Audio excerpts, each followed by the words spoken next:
नाजरीन, जिस तरह फवाद चौधरी पुलिस को देखकर भागे, ये छोटा सा ट्रेलर पाकिस्तान के पूरे निज़ाम की झलक दिखाता है। कोई दवाई लेने लंदन भाग जाता है, फिर वापस नहीं आता। कोई मुक्का लहराकर दुबई भाग जाता है। कोई सियासी लीडर भागकर मुस्तकिल लंदन रहना शुरू कर देता है और फिर कराची के अवाम को भगाता है। कोई आम पाकिस्तानी हालात से ज़िंदा भागकर बैरून मुल्क सेट होने का मुस्तकबिल आंखों में सजाता है। नाकाम होने की सूरत में दोबारा दौड़ लगाता है। फवाद चौधरी की तरह फुटपाथ से टकरा कर गिरता है, फिर भागता है। सांस फूल जाती है मगर हिम्मत नहीं हारता और भागकर किसी ऐसी मंजिल तक पहुंच जाता है जहां परेशानी कुछ कम हो जाती है। पकड़े जाने के खौफ से सहाफ़ी भाग जाता है। दौड़ सिर्फ आम पाकिस्तानी और हुकूमत से बाहर सियासतदान ही नहीं लगा रहे, बल्कि यहाँ तो इन्वेस्टर भी भाग रहा है, स्टूडेंट भाग रहा है, अमन भाग रहा है, चैन भाग रहा है, डाकू भागकर आपको लूट रहा है, डॉलर भागकर हदें पार कर रहा है। इस दौर में महंगाई की दौड़ भी तेज़ हो गई है। बेरोज़गारी की गाड़ी भाग रही है। कानून से ताकतवर भाग रहा है, ताकतवर कमज़ोर के पीछे भाग रहा है और अपनी अपनी दौड़ में पाकिस्तान पीछे जाता जा रहा है। नाज़रीन, क्या आप जानते हैं कि ये दौड़ें क्यों लग रही हैं? वो इसलिए कि भर्तियां मेरिट से भाग रही हैं, सरकारी मुलाजमीन काम से भाग रहे हैं, हुकूमत अपने फ़राइज़ से भाग रही है, खुलूस दिलों से भाग रहा है, ताकतवर टैक्स देने से भाग रहा है, कमज़ोर अपना हक मांगने से भाग रहा है, इंसाफ पहुंच से दूर कहीं दौड़ लगा रहा है जिसे पकड़ना आम आदमी के लिए मुश्किल तरीन है। तलबा तालीम से भाग रहे हैं और अफसरान ईमानदारी से। अब समझ नहीं आती कि ये भाग कर आखिर कहाँ जाएंगे, कितनी दौड़ लगाएंगे। कभी तो टकराएंगे, गिरेंगे, उठेंगे, फिर सांस फूलेगी, लेकिन कितनी सांसें बाकी हैं जो ऐसे बेमकसद दौड़ लगाते रहेंगे। दौड़ ज़रूर लगाएं, खिदमत के लिए भागें, मदद के लिए भागें, जदीद दौर के साथ दौड़ लगाएं, वरना पीछे ही नहीं बहुत पीछे रह जाएंगे। इतना पीछे कि मुड़कर देखेंगे भी तो हाल, माजी और मुस्तकबिल भी एक साथ खड़ा नज़र आएगा। मैं हूं डॉक्टर आतिफ अशरफ और आप देख रहे हैं मेरा डिजिटल प्लेटफॉर्म।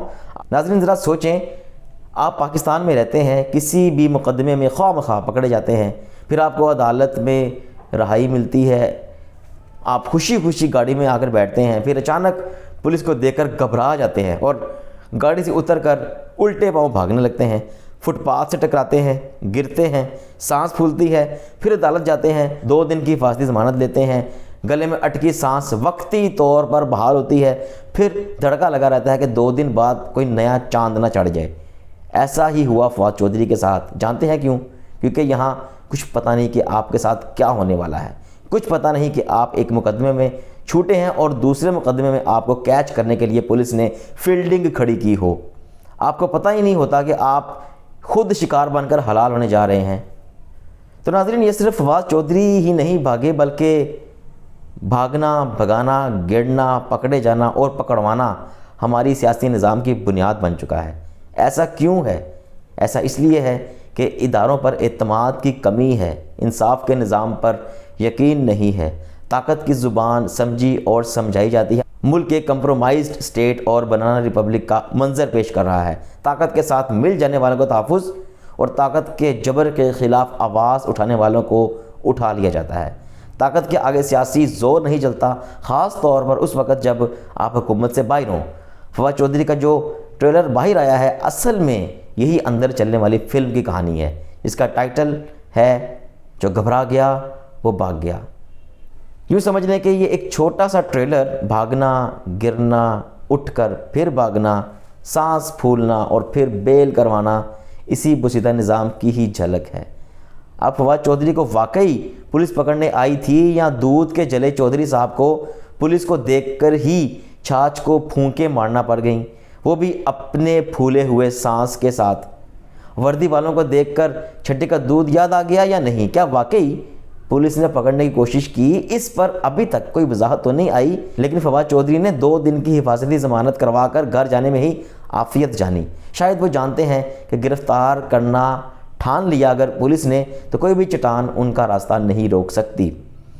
नाजरीन, अब आप एक लम्हे के लिए फवाद चौधरी को पाकिस्तान की आवाम समझें, जो एक हालात की वजह से पहले ही काफ़ी परेशान है।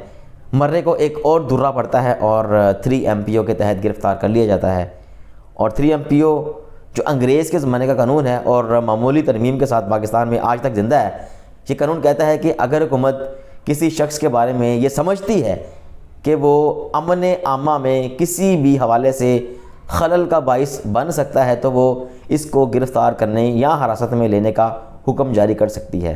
अफवाह चौधरी जो हम फ़र्ज़ कर चुके हैं कि अवाम है जिसने कोई जुर्म नहीं किया लेकिन शक की बुनियाद पर यह जुर्म कर सकता है, पकड़ लिया जाता है और अंदर कर दिया जाता है। अदालतों के चक्कर काट काट कर अपनी बेगुनाही को गवाह बनाकर अवाम किसी तरीके से रहाई पा लेते हैं, लेकिन अंदर से मालूम है कि कहानी अभी ख़त्म नहीं हुई। और जनाब, कहानी वाकई ख़त्म नहीं हुई।